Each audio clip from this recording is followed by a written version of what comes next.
খা বেশি করে খা, এগুলো একদম অর্গানিক ও ঘাস। ভাই, এ গরু কি আপনার?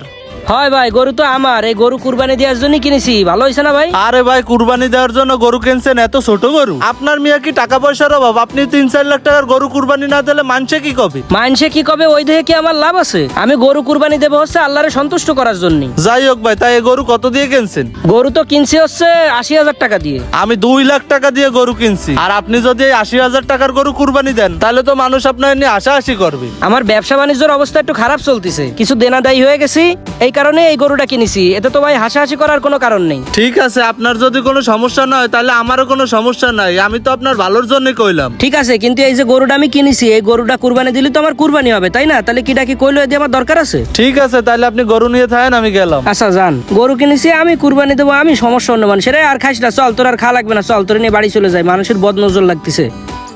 এ নয়ন ভাই, দাঁড়ান, কই যান? এই তো একটু সামনের দিক যাচ্ছি।